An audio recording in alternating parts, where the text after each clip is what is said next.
Hi, I'm KUDO Mal, Branch Chief of KUDO Wales in the UK. I'm on a mission to raise awareness for KUDO and the benefits of being a martial artist. KUDO is a full contact mixed martial art and combat sport developed by Grandmaster Azuma Takashi. In my opinion, KUDO is the perfect way for martial arts to pressure test the efficiency and their technique as well as their fighting ability, as it's the closest thing you're going to get to a real fight. Captain Ashley Clews-Jones was part of the World Championships in Japan and hopes to continue to raise the profile of the sport within the British Army. I think the British Army has fantastic fighting spirit, I really do, amongst all people in the world, really. And I think it is a great way to channel that competitive, I guess slightly aggressive energy into something that's actually really productive and can lead to, you know, great things for individuals and also something special in the way it represents the British Army. Ashley! Oh, mate, setting for today. My wife's sewing room. Say again, sorry. I'm loving the beard, wicked. Oh, cheers, mate. My wife says when I do this, I look Amish. That's amazing. That's amazing. Well, I always say, I think, to be honest, since I lost my hair, I'm that pale. I look a bit like Voldemort from Harry Potter. So actually having a bit of facial hair for me, it's a definite. I mean, even now, I don't know whether your camera's showing it. You can't actually see the contour with my head and the white wall. Is that the same as you? I'm literally that pale. I'm gonna turn the lighting down so it's a bit more flat. And there we go. There we are. I can see you now. Yeah, so in short, I quite enjoy growing a beard, but it's military issue that you've got to be clean shaven. So because I've been off looking after Harry, I've been able to grow a bit of a mane, which is great. Right. Well, welcome, Ash. KUDO Doctor. That's your label now. We've all got one, so that's it. The KUDO Doctor. I'm honoured to have one. Honoured to have one. And Ashley's been working with us in Wales since the beginning of us coming in. You know, it's 2014, I think it was, that we were around working together. Great support to everybody in the UK, and obviously a big fan of KUDO and trying to push KUDO as much as he can with as much as he can do. So let's get straight into it, Ash. Let's go for it. Tell for the people that don't know about you, to give them a little bit of background on, you know, what you've done martial art wise to the point, what your kind of career is and how it kind of ties together. Yeah, sure, no worries at all. So I started off martial arts wise when I was about 13. I'd wanted to do it ever since I was a kid, and I think a lot of people always ask you why you get into martial arts, expect it to be some sad bullied story of a ginger child, but actually it was those lycra-clad Power Rangers that did it for me, Mal. And the Ninja Turtles. I just thought those teenagers in spandex were the coolest thing ever. And I just thought, I could get into that. Genuinely, I wanted to do it when I was a small child, but my mum thought I'd just get into trouble at school, which is ironic, really, because I think it gives kids a lot of focus, but she thought I'd go around smashing and being smashed. But yeah, 13 years old, I got into karate, and my stepfather actually is a Shotokan instructor. So I started to train in Shotokan karate when I was 13. And I did that until about age 18 initially. Took my Shodan before I went to university. And then at university, I started to sort of branch out a little bit. So you'll know yourself, we've all been on a similar journey. You start to ask certain questions of the style or school that you're practicing in, and some of them don't have answers. So I started to cross-train in judo, and I took up amateur boxing while I was at university as well, at the same time as staying in the karate club at uni. And then I was captaining my final year, which was a brilliant year. I managed to thrash Lancaster, yes, I can say that bit. 2009, they got it bad. And that was mainly under the KUGB and the Japan Karate Association England. So that was my initial training with a little bit of cross-training, judo and boxing. From there, really, I think sort of when I left university, there wasn't an awful lot of karate availability, and I was starting to learn a few hard lessons from other styles that we can talk about. So I'd spar with Thai boxers and Western boxers and wrestlers, and you go to their school and you learn some tough lessons. And I think I was trying, like a lot of us, to look for something that encompassed, for me, really, what was an honest way of looking at fighting to the best of my ability. It's not that I'm adverse to sort of the ceremonial and the historical side of it. I do think that has great significance to me, but fundamentally it was about as close to combat as you could get, really. And I discovered KUDO, and I discovered that in about 2013. It was, it wasn't a dramatic story. I literally found it on the internet, and I remember looking at it and thinking, goodness me, not only can those guys scrap, but that is something I'd love to be part of. And my first sort of dip of my toe into the pool. So at the time, it was Sensei Anis and Sensei Lee Hasdell were teaching at the time. Right. So I popped to visit Lee's club, which was absolutely fantastic. Yeah. Enjoyed a few lessons there actually, but for reasons of his own sort of personal reasons, he didn't teach Kudo for much longer after that point. Yeah. And then from there, I actually happened to be in India. So just as a bit of context for me, I work as a surgeon for the military. I'm a plastics and burns and reconstructive surgical trainee. Yeah. And so in 2013, I was on a medical elective in India. So we were basically doing something called the Lifeline Express, which is like a charity train. The charities fund it. The train travels all around India and they do corrective surgery for children. So cleft palates, cataracts, older people, some really good stuff. Yeah. So I was out there and it turned out that Kudo already had a branch in Mumbai, which I was going through. So I tried to make some contact with Shihan Mehul Vora, who runs the Kudo Federation over in India. And he had one of his students, a chap called Jatin Naik, give me a one-on-one lesson. And it was good. It was really good, actually. And I really enjoyed what I saw. And then I said to him, I'd always, if I had one regret, Mal, it's that I didn't take an Uchideshi year. I mean, I didn't have the structure or the contacts at 18. If I could go and do it all again, I'd love to age 18, just have studied intensely for a year.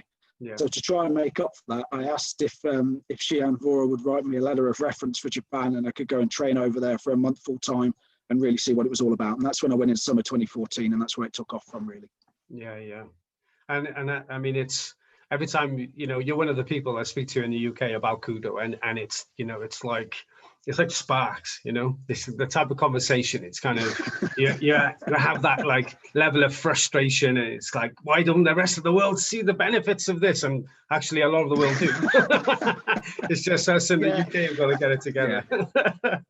So I think so. And I think the other side is for some people, the thing that dawned on me is a lot of people do martial arts for different reasons. And I think, some people are happy with it being, calisthenics or some people are happy with it, giving them some spiritual elements. And for a while, I think as a younger man, I used to look down on that, but actually I think martial arts is free to anyone willing to put the effort in. So you can get out of it what you want.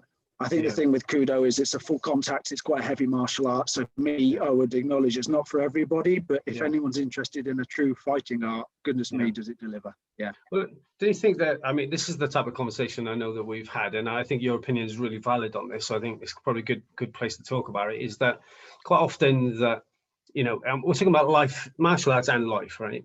But in life, if you get beat down, right, so you're at the lowest point you've ever been in your life, then you learn how to rebuild yourself in a place that you can kind of focus and actually go a lot further. Your longevity is a lot better. And I see the comparison to that with a full contact art was when you've been totally stripped of all your skills, literally, you've got to try to work your way back and be honest with the limitations that you've got as a person. And that's why I think BJJ in a lot of ways has done so well, because you can get stripped apart of all your skills, but in a safe environment. There's so many crossovers between the forces and life and all the rest of it. What's your take on that? No, absolutely, I agree. I think sort of the two, you try and hone down after a few years of training what your main guiding philosophies are with martial arts, and for me it's sort of twofold. It's a determined pursuit of truth, and it sounds very dramatic, but it's about being honest with yourself. Now, Shotokan I was practicing, for example, took my first dan at 18. I could have stayed in that world, I was sort of respected, I was getting better, I was senpai in most of the classes I go to, no matter where I was moving. And actually there's a lot of an appeal to your ego, I guess, really, to stay in that environment where you've earned some jewels, so to speak, and you can live off those. But I think for me, the true martial way is about honesty. And really, it's the honesty of combat, and then hopefully that honesty can be extrapolated to the rest of your life. And so for me, I kind of went on that journey, and I'm sure you've had similar experiences. I went to boxing gyms where my Kazamizuki, Yakazuki just weren't keeping up, these guys punching bunches, and they could punch from angle, and they could generate a lot of power, and I was getting thrashed. And, I'd go to Thai boxing gym where I'd be there in my big long stance, I'd get my leg kicked 3 times and I'd be on the floor. And I've been through that. And I think the key thing for me is it's about honesty, and it's really hard to be honest because it's scary. Particularly when you get older as well, it's harder and harder to put yourself out there because you're also fighting age on your side. But that ultimately for me is one of the key values, is about being honest. And I think Kudo gives you a very honest arena really to test what you've been learning. And I have, I competed a few times, once in Japan when I was out there at a Q grades tournament. and then at the World Cup, and then at the British Nationals. And for me, ironically, it was never about winning. I was a realist. You know, the infrastructure I had around me, the coaching that I maybe didn't have in as ready a quantity, but it was about honestly just standing there and seeing what a fight actually was for me. So that's the first thing. And I think the second one, again, it probably sounds a bit dramatic, but one's a sort of a pursuit of honesty and the other's a resolute acceptance of death. And again, I think that probably a lot of people, when you say that, they see it as a very morbid way of thinking about the world. But to me, truly, the sort of Buddha way, or the way of the warrior, as it were, as extrapolated to soldiers, to warriors in any culture, is basically to train yourself daily so that if that moment ever comes, you meet it with the kind of dignity you would want to. And it's an acceptance that one day it is coming for you, and actually you want to approach it in a particular kind of way. You know, the only biggest shame for my life would be for that day to come and me not be prepared to do my best in whatever way, shape or form to either protect people that I loved or look after myself as well.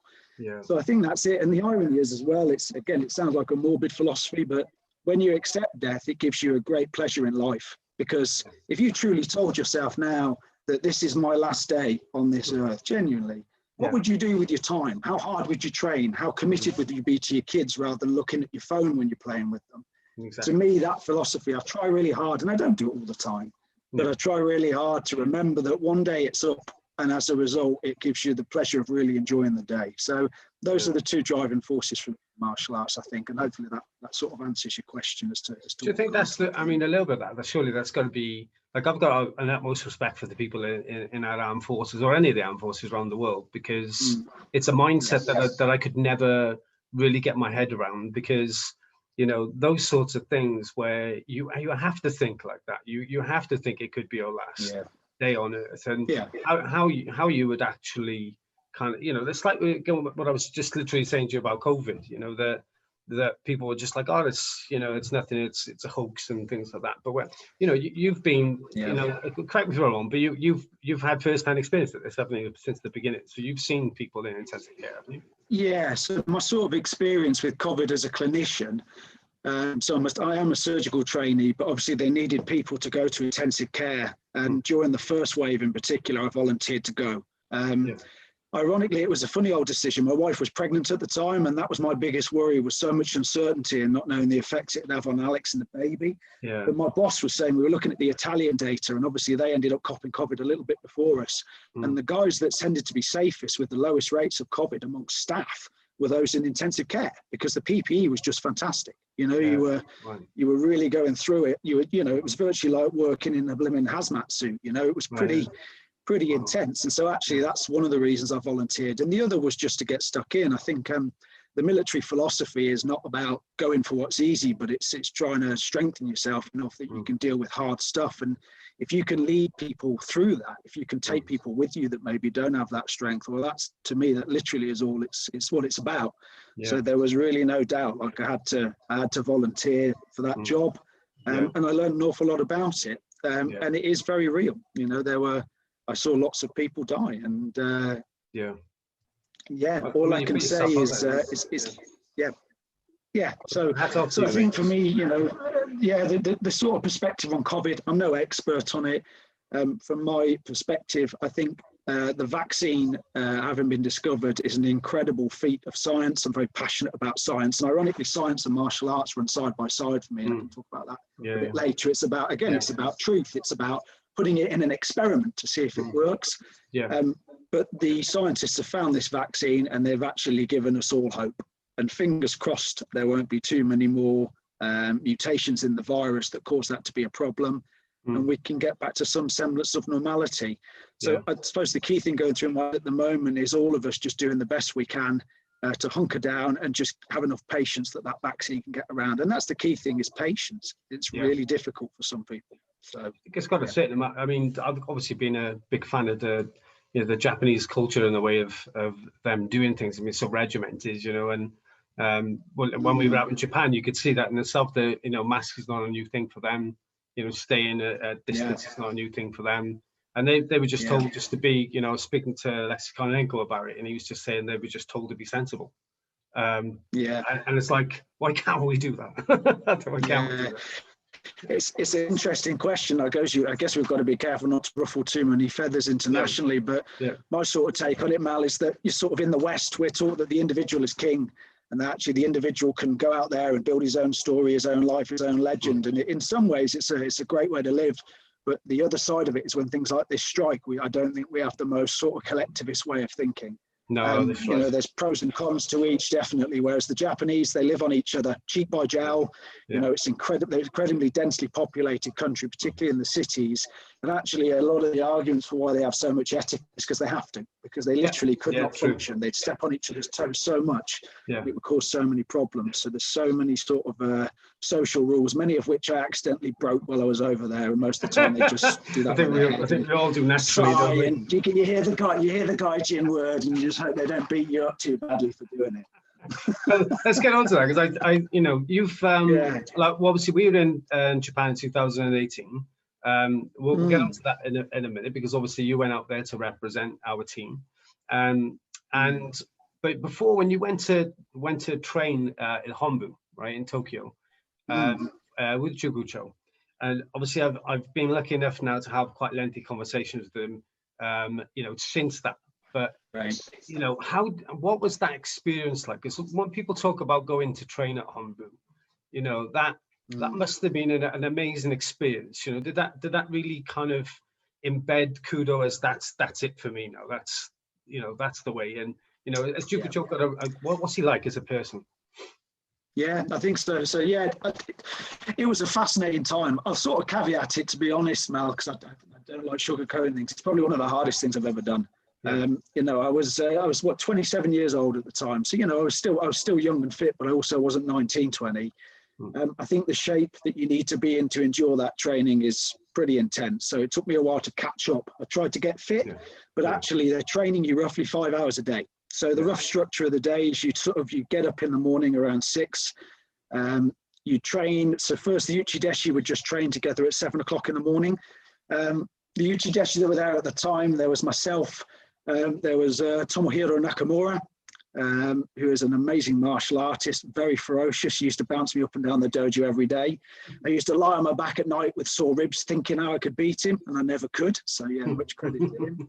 And actually, a young Shimazu Ryota as well was there. He was obviously sort of the golden boy in what was my division, and managed to win the division that I was there. He was just a 19-year-old skinny lad. He's soon packed on some muscle since. So that was the three of us in the dojo, really. So we train in the morning for probably an hour each.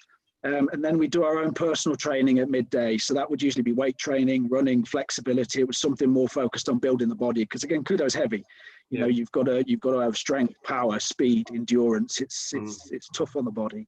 And then in the evening, you'd probably have a 2-hour lesson.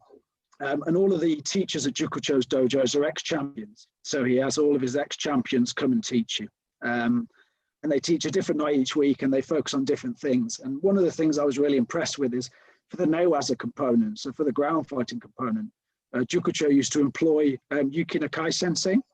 So for those that are into their MMA, Nakai sensei is a legend. He fought very, very early in sort of no holds bars fighting. Unfortunately, he's most famous for losing an eye to Gerard Gordeau due to eye gouging, illegal eye gouging over there. But as a teacher, he's a masterful teacher and a very, very kind man.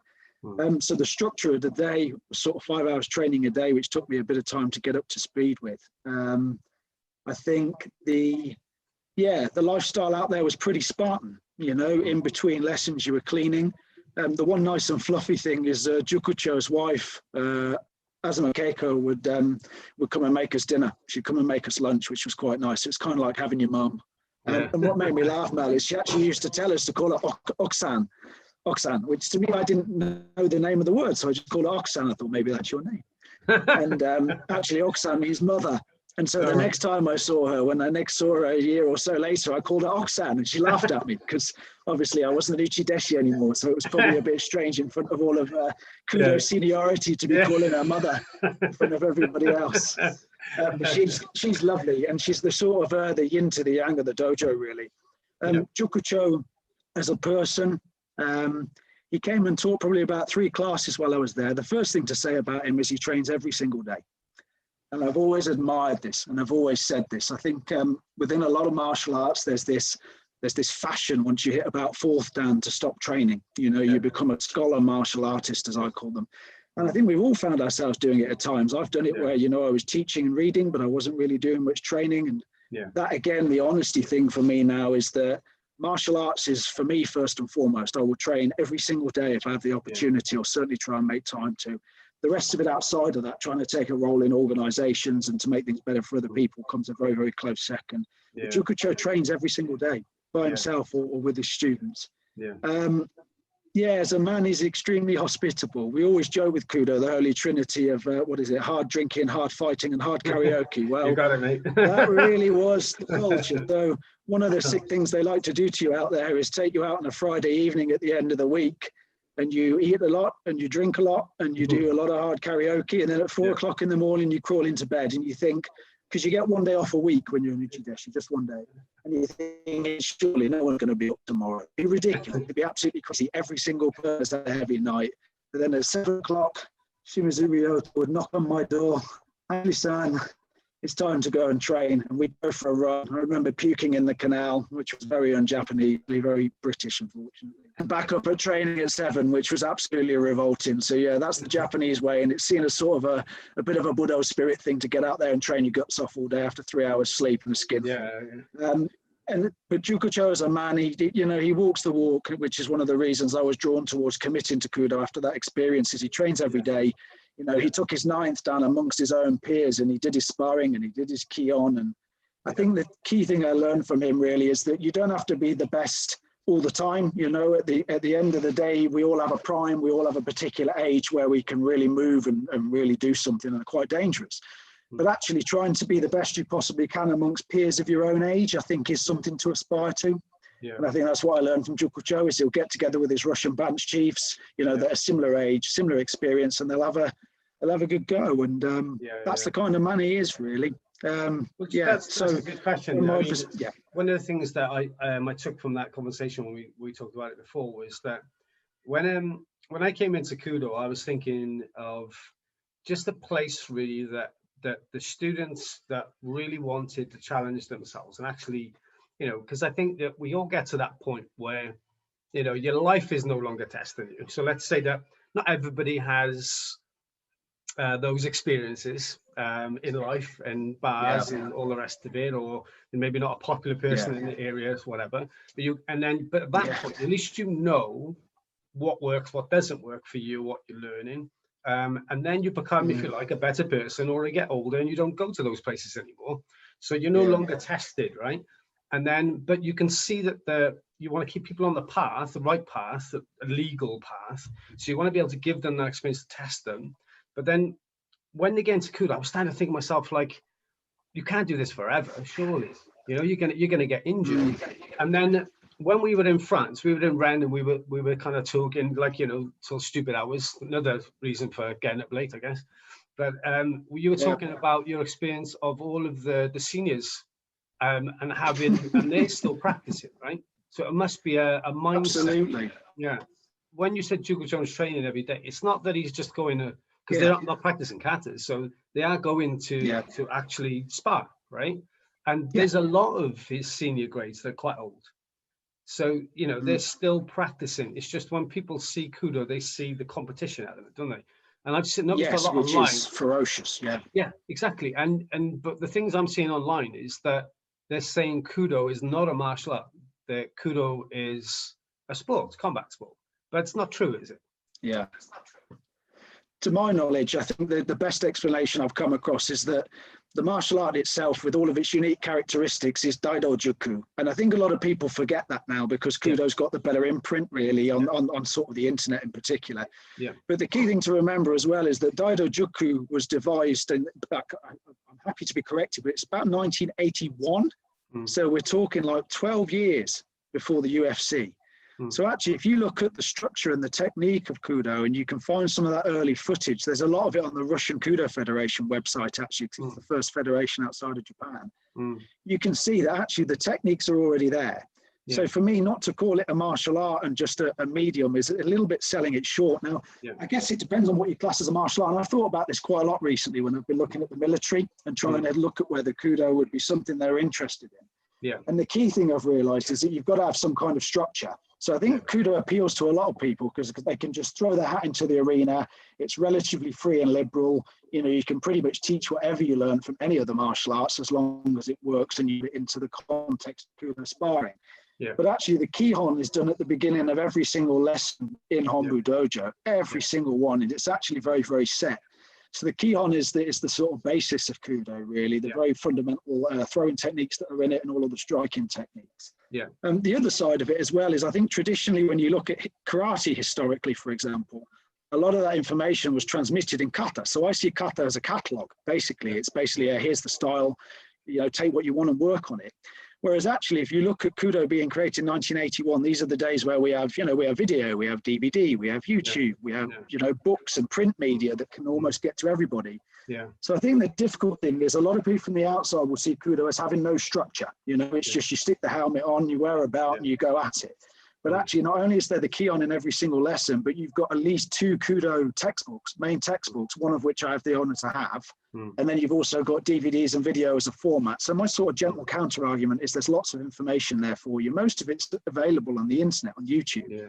But there are these sources. That's the curriculum of KUDO. So I do think it's a legit martial art. With Daido Juku as its technique, KUDO is its sporting application. But, you know, there's so many more elements to, you know, if you think of a combat sport, there is definitely benefits of a combat sport, right?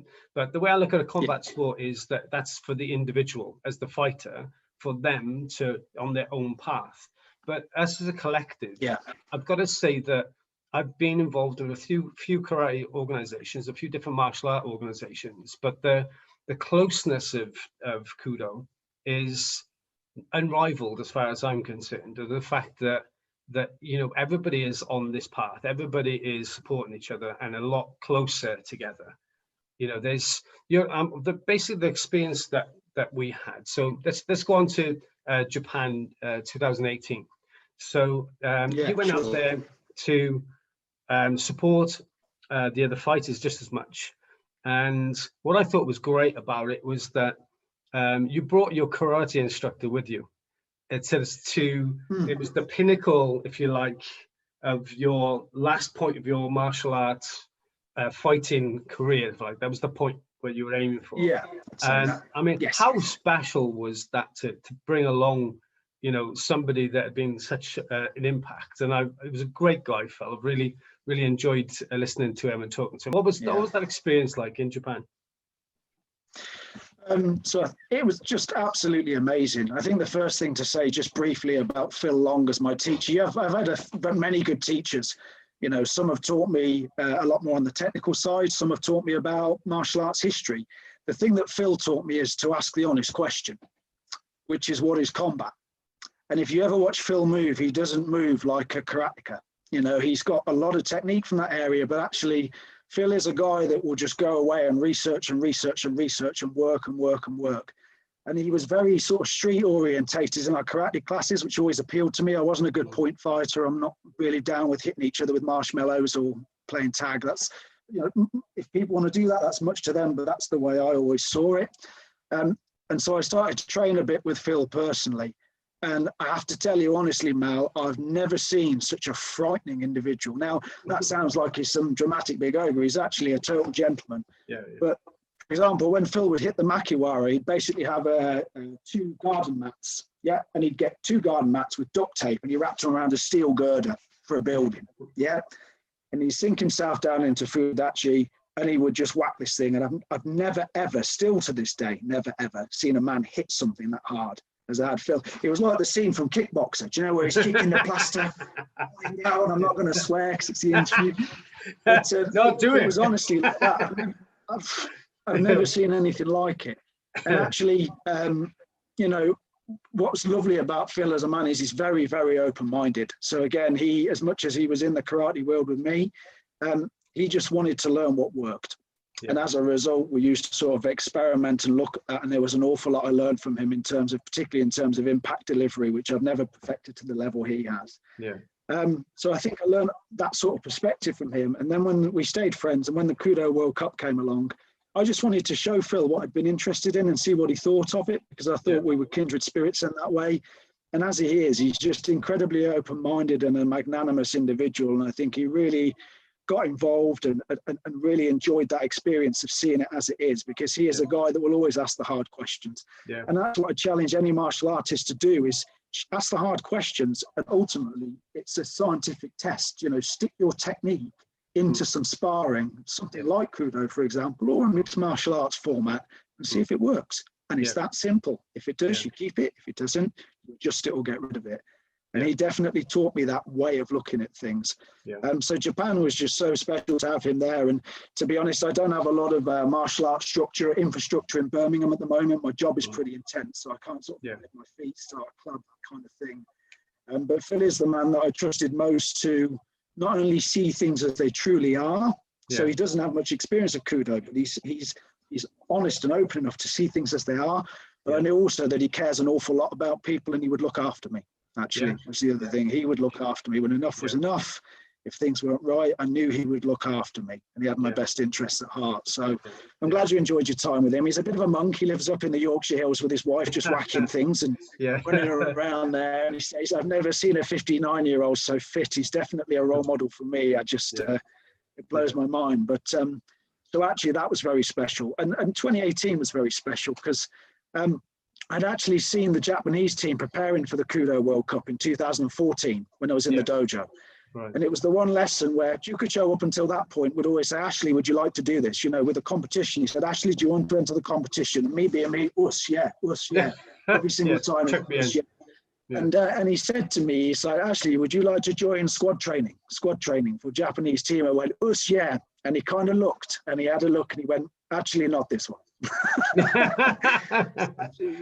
He made the decision for me. And I tell you what, Mal, when I watched the Japanese training, particularly Nakamura, and what they put him through in preparation, bearing in mind he fights Edgar Collier in his weight, so he fights probably one of the toughest guys the last 10 years from Russia. The training was like nothing I'd ever seen. It was horrendous. And I'm actually glad, dare I say, I'm glad Jukucho rescued me from that, because I could have been going home in a bag. But he did, and I think I saw them and I thought, you know what, I would love to do that just once. And it was just the perfect timing for me. My military career meant I had a lot of time to train. I was certainly in shape when I went there. As much as I hadn't managed to get lots of sparring training in, I was in shape. And it just gave me, it was the perfect year for it, really. It was before my son Harry was born, you know, before I got married to my wife. It was sort of my last hurrah, really. And it was just a great experience to do for myself and to share with you guys as well. Excellent. Really enjoyed it. You have a level of respect in the KUDO community, because and you knew how to communicate with the people there, which was very impressive. And you know, I hope you don't mind me saying that, but when you went on to your etiquette of, and that's a credit to maybe the people that have taught you and to yourself as your mentality, but your etiquette before going on to the fight, during your fight, and after your fight, was, I would say, a model for everybody that is going to follow your steps in the future in the UK. What was it like to go on to fight at the biggest stage in KUDO in the world against a Japanese international fighter that you already knew? So I knew a little bit of his background, actually. So Kato trained under the same instructor. Do you remember Jason Angrove? He's the guy who gave us the dojo for that short period that afternoon. And actually his teacher is Imura Sensei, who spent a lot of time in Thailand. So actually his style is very Thai. You see, it's very much on the back leg. He's switching his legs an awful lot and stuff. He's very good with his hands. I think for me, it's all part of that test again, Mal, of being honest and trying to be courageous as best you can. You look at the list the night before, and actually you look and you've got the likes of Adam Kaliev in your division, who's been spinning, kicking people's heads off for the last, 5 to 10 years. He's a guy whose highlight reels I watch. Exactly. So you never know who you're going to be up against. But again, it's that kind of, it sounds dramatic. It's only it's not exactly because you have a referee there, but it's that resolute acceptance of death. It's like, it's not death, but actually I can step onto this mat and there's a chance that this person could knock me out cold in front of everybody, in front of my friends, in front of my family, on Japanese TV. I've seen the highlights. And it's kind of an acceptance of that. But also backing yourself and believing in yourself as a person. Yeah. And that's the biggest thing that martial arts give you. And it really inspired me to hear AJ's interview, actually, that martial arts gives you that. And this is what I try and give to my students at the moment. The first lesson I'm trying to teach him is you matter. That's it. 2 words, you matter. And actually, if you learn martial arts, you will learn a way to defend yourself because you matter. You are worth fighting for. And that metaphor applies for everything. That's what it is on sort of a deeper level, really. So stepping onto the mat with Kato, it was nerve-wracking, you know. Don't get me wrong, Mal, if I could have picked a non-Russian, non-Japanese opponent, that would have been lovely, mate. I might have gone through to the second round. It would have been a lovely maybe, you know. But that is true. And it was getting my head round. It was the acceptance of where this might go. And it was also just trying to give the very best of yourself. And I came off after the fight immediately disappointed because I just worked so hard and put so much focus in. It's very emotional. But when I look back on it, I was actually fairly happy with it because I came forward, I think, which, you know, initially kind of shocked Kato a little bit and put him on the back foot, landed a couple of good headshots. Then I came forward too much and he landed a great right cross as I came and actually put me down. It's the first time I've been knocked down like that before. It was like someone had put an electric shock through my entire body. And then the next thing was trying to get up, bite down on your gum shield and go at it again, you know, not to be intimidated by that feeling. And which was, you know, it was pretty intense. And just to absolutely give your best, to take your shots where you could and try your absolute best not to give up, you know, beyond actual damage to your person. So for me, it was a really powerful experience, not just being on the mat, but in terms of the preparation and the psychological build-up, the weight cut. It was all just part of an overall process of, I suppose it's self-actualization, really. You want to find out who you really are. You only do that under stress. The military do the same thing. They deprive you for 3 days. They deprive you of food. They deliberately try and turn you against your comrades through causing petty problems. And what they're trying to do is see what kind of person you are when it's really, really dark. And I would actually implore anybody to do that. There are ways of doing it in the world still, even though it's a safe place. But you've got to find places where it reveals your true nature, and that's only in times of extreme duress. And hopefully, you know, the compliment you gave me was lovely. It's very kind of you. I didn't realise it had been seen. But for me, another part of that is having dignity and respect even in loss. It's congratulating the victory. It's walking off with your head held up high. It's not throwing your gum shield across the mat like certain individuals would do and throwing the rattle out the pram. I suppose, for want of a better phrase, Mal, it would go back to Bushido, where you die with honor. You know, if you're going to go, you die with honor, because all of us are going, but you have a choice how you go. And I think for me, KUDO is an allegory for that, really. I mean, it's not death, it's not life or death, but actually there are definitely ways of thinking of it like that. And that's the way I saw it. Great experience. No, you were spot on. I think that the bit that I suppose I'm getting to is that when you do like a point scoring art or something that's got limitations to it, or rules that, you know, you're deprived of something. So as much as I respect the Kyokushin full contact way of fighting, because they condition themselves and things, but you take away that headshot, that direct headshot, you add actually, like, for me, it would give me an excuse. If I fought in the Kyokushin, I'd know when I lost, I wouldn't accept it, because I'd be thinking, I wanted to punch him in the face, I could have beaten him, and my mind would be telling me that. And when I was a semi-contact fighter, if I lost, I'd be like, but if I for real, you know, it'd always be an excuse. When you're absolutely right, and that actually used to stick. Sorry. Yeah, so I was just saying that when you got that head guard on, and you know you can get knocked out and submitted, right? You get knocked out or submitted, then there's no excuse. You were lost. It's as simple as that. Done. You know, and I think that, like, the all of these guys jumping and screaming and putting all of these little events on after losing or winning these competitions really turned me off it. You know, thinking, I don't want to see this. It's just stupid. You know, and then to watch you come off, you could see you were deflated. I mean, obviously that was part of what you just said, but like you looked around and you could just see how proud we all were of you. And he walked over to you, and that's what I said, when he shook your hand and you both smiled at each other, and you know it's not personal, and you know, I could see you just lifted. It's like, I'll do it again. That's fine. Do you know what I mean? And you were talking yourself around to actually doing it again. And I think that's that sports element, but that martial element is key, isn't it? Yeah. So taking that, I absolutely agree with you. Yeah.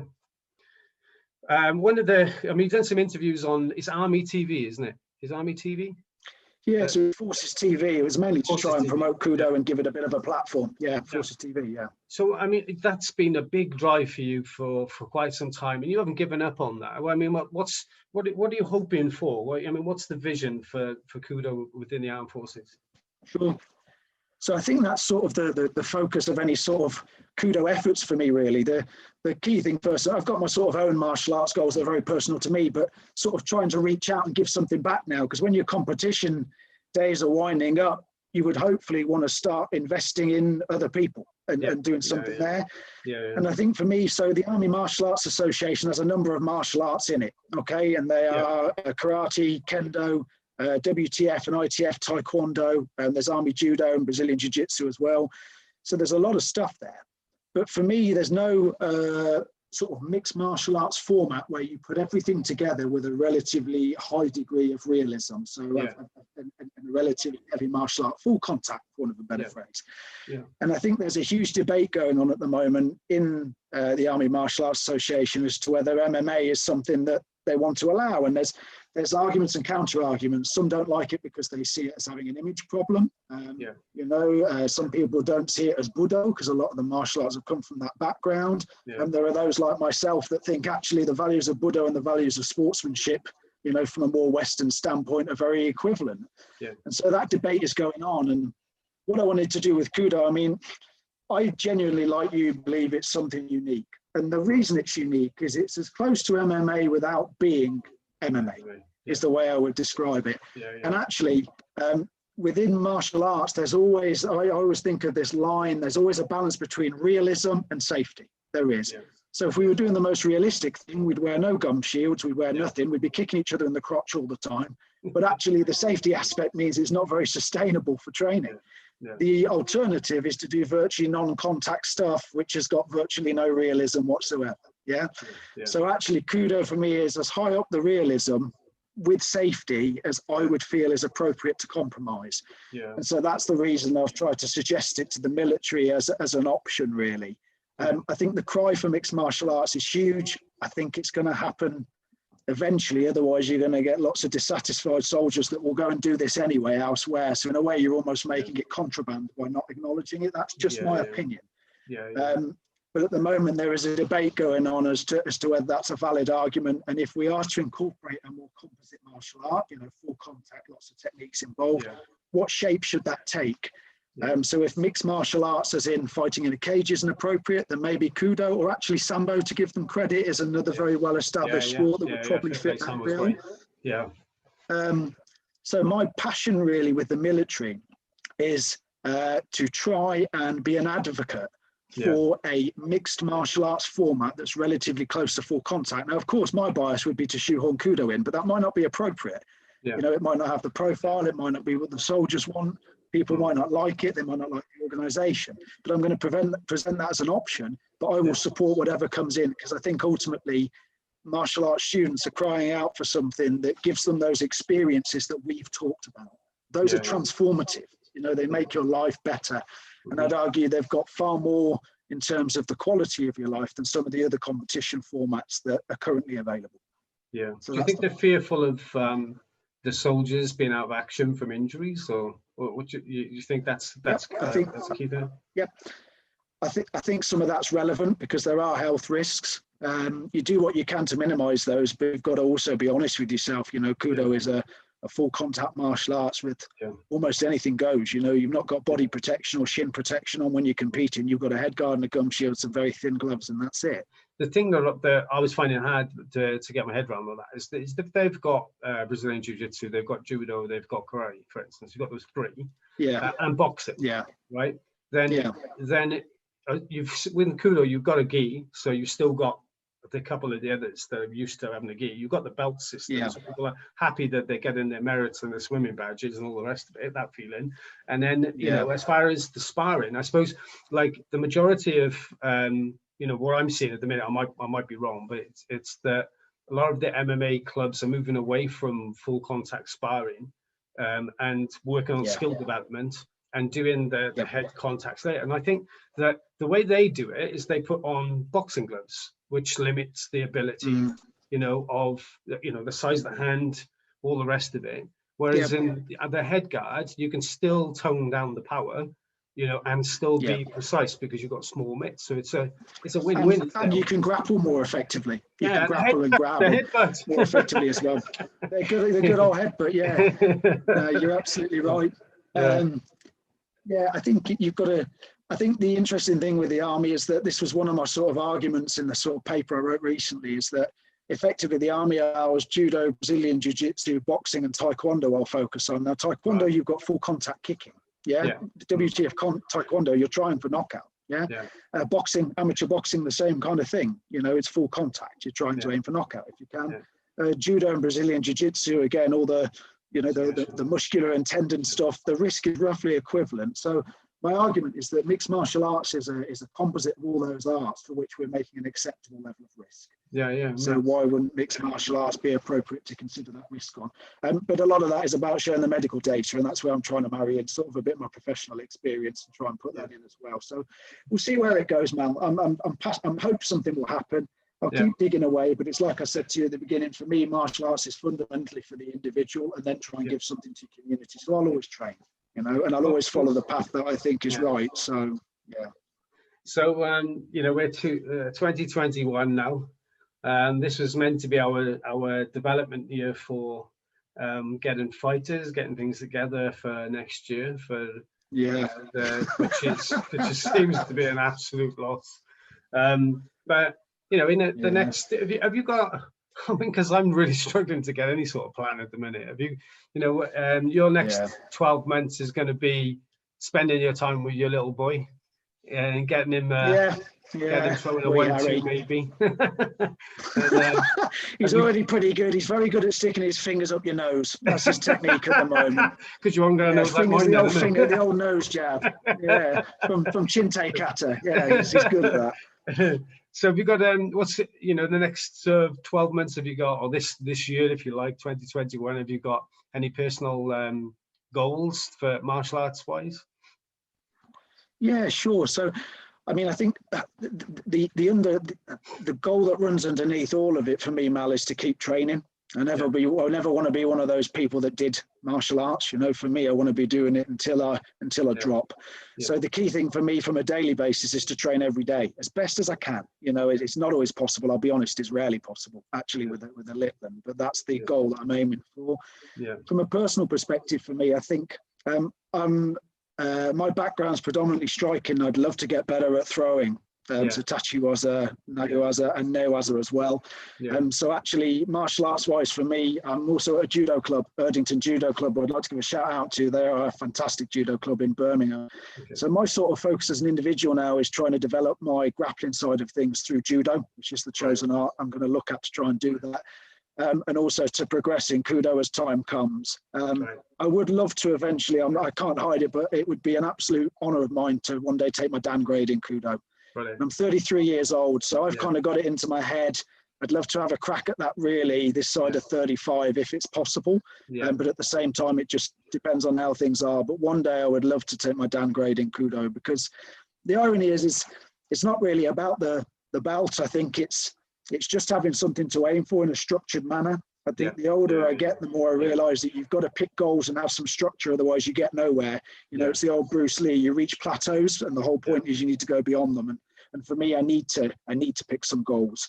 And I'd also, like to develop my judo to probably the same level as well and see how I can go with that. So those are my sort of personal goals. From an Army Martial Arts Association perspective, it's to try and have that dialogue regarding MMA. And I actually run the weapons kata as well, which is a bit left of bang. I practice Ryukyu Kobujutsu as well. So bow and sai are just the two weapons I'm starting on. It's early days. I'd just like to keep training in that. I mainly do that as homage to another instructor of mine who taught me some basic weapons art stuff before he died. And I always said to myself, I'd finish the job and try and complete what he was trying to teach me. So on a personal level, martial arts wise, that's it. Work wise, it's try and get through the pandemic, get to the sort of next level of training as a burns and plastic surgeon. And just be around as much as I can for my son, because all of this stuff doesn't mean anything actually if I don't do a good job as a dad. So actually, ironically, that's going to be high up the list. That's up the top of the list. Yeah, definitely. Well, that's a much better plan than mine. My plan started off this year just binge watching Cobra Kai. Managed to do that in one day. Yeah, I've done that. So, Which was your favourite bit? I've got to ask one question back at you. What was your favourite bit? What was my favourite bit? Oh, mate. Yeah, I've got to ask one question back to you. I thought the bits that I like, I thought when Kreese, do you know, like the bits they got his backstory? Because I always thought, where the hell's this Cobra Kai come from? And then when that guy's on the bridge, and then he said, "Oh, I had to do it." You know, when he throws him down, I'm like, "There's snakes in there. It's a snake. It's Cobra Kai." Yeah. I mean, it's the cheesiest thing. Oh, mate, it's just like, it just brought all my whole childhood together. It is extra mature, fine 80s cheddar, mate. But I thought it was brilliant, personally. Absolutely brilliant. My family are Greek origin, right? And my family is saying, "Oh, you must like Daniel because you know he's Italian. He's got that kind of method." And I was like, I never connected with that guy. He was the bad guy, wasn't he? He was the bad guy. He was. I'm afraid I'm Johnny Lawrence for life. Yeah. And do you know what? I know this is really. I just had a really good conversation with a guy called Carl Fisher in Wimbledon, BJJ. Okay. He wrote a little article about pressure points because someone said to him, you know, in that scene when he used cocaine, you know, it was like bang, and then it's like his arm went dead, and he's like, "Oh, how do I do that?" Yeah. And you know, being a karate practitioner, we kind of led along that path to believe that those things can. And you can pull them off under duress. It's so much easier. Well, I always joke. Well, I always joke with any student that I have, Mel, when they say there's such things as pressure points, I say there's a bloody lovely one just running down there, mate. That's the only one that you need.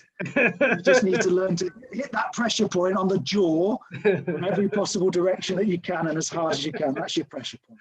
That's right. Well, Ash, it's been an absolute pleasure, and you know, on behalf of everybody at Goshen and Kudo Academy, we consider you one of ours. And you know, every time you come down, it's a real pleasure. You know, we hope that we'll continue to do things as soon as the borders and it's safe to do so. That's, you know, it's no joke. So that's why I'm barricading myself in the house. Absolutely. But keep in contact. And if anybody's watching this that's from, you know, the armed forces or have got that sort of background, they can get behind Ashley. We can leave his contact details in below in the video, but please support Ashley up in Birmingham and support their efforts of KUDO in the UK. Cheers, Ash. Whoosh. Cracking, Mel. Thanks for your time. Nice to have seen you. Take care, man.